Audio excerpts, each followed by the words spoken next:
সাগরে সৃষ্ট নিম্নচাপের প্রভাবে দেশের বিভিন্ন স্থানে বৃষ্টি হচ্ছে, ঝড়ো হাওয়াও বইছে। ভারী বৃষ্টি এবং জোয়ারের পানিতে উপকূলের কয়েকটি জেলার নিম্নাঞ্চল তলিয়েছে।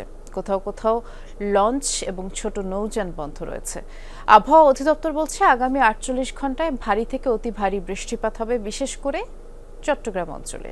তবে নিম্নচাপটি ঘূর্ণিঝড়ে পরিণত হওয়ার সম্ভাবনা কম। নিম্নচাপের কারণে উপকূলীয় অঞ্চলগুলোতে ৩ নম্বর স্থানীয় সতর্কতা সংকেত দেখানো হয়েছে। প্রাণ সসের মাখামাখি টেস্ট নুডলসকে করে তোলে আরো ইয়ামি, আরো জোস। প্রাণ সসের বঙ্গোপসাগরে সৃষ্ট লঘুচাপটি আরও ঘনীভূত হয়ে পরিণত হয়েছে নিম্নচাপে, যার প্রভাবে উত্তাল সাগর। দেশের বিভিন্ন স্থানে নেমেছে প্রবল বেগে বৃষ্টি, বইছে ঝোড়ো হাওয়া। উপকূলীয় জেলা বরগুনা, ঝালকাঠি, পটুয়াখালী সহ কয়েকটি জেলায় ভারী বৃষ্টি ও জোয়ারের পানিতে তলিয়েছে নিম্নাঞ্চল। এতে ভোগান্তিতে স্থানীয়রা।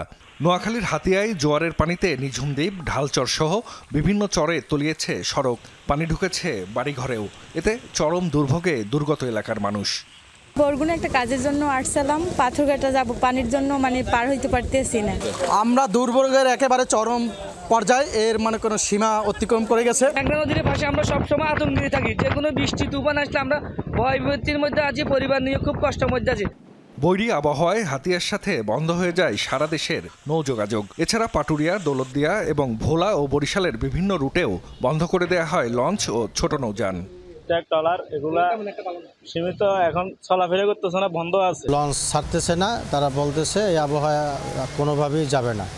ফেনীতে টানা বর্ষণে মুহুরী নদীর পানি বিপদসীমার উপর দিয়ে প্রবাহিত হয়ে বন্যা পরিস্থিতি দেখা দেওয়ার শঙ্কা রয়েছে। পরিস্থিতি মোকাবেলায় সব ধরনের প্রস্তুতি নেওয়া হচ্ছে বলে জানিয়েছেন জেলা প্রশাসক। স্থানীয় যে এনজিও গুলো আছেন, স্বেচ্ছাসেবী সংগঠনগুলো আছেন, রেড ক্রিসেন্ট আছেন, তাদের যে ট্রেন যারা স্বেচ্ছাসেবী আছেন, তাদের সহায়তা নিয়ে আমরা এটি মোকাবেলা করতে পারবো। এদিকে রাজধানীতেও সকাল থেকেই নামে বৃষ্টি। আবহাওয়া অধিদপ্তরের পূর্বাভাস বলছে আগামী ৪৮ ঘন্টায় ভারী থেকে অতি ভারী বৃষ্টি হবে, বিশেষত চট্টগ্রাম অঞ্চলে। রোববার থেকে কমে আসবে বৃষ্টিপাত।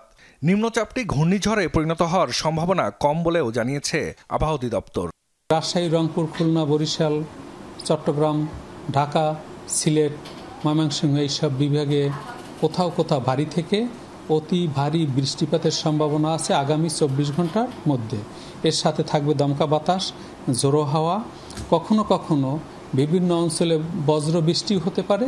এই বজ্র বৃষ্টির সাথে বজ্রপাতও থাকতে পারে। সাগর উত্তাল থাকায় টেকনাফ সেন্ট মার্টিন রুটে সব ধরনের নৌযান চলাচল বন্ধ থাকায় সেন্ট মার্টিনে দেখা দিয়েছে নিত্যপণ্যের সংকট। এদিকে ভারী বৃষ্টিতে পার্বত্য অঞ্চলে শঙ্কা রয়েছে পাহাড় ধসেরও। স্থানীয় প্রশাসনের পক্ষ থেকে সতর্ক করা হচ্ছে ঝুঁকিপূর্ণভাবে বসবাসকারীদের। জাহিদ হাসান, যমুনা নিউজ।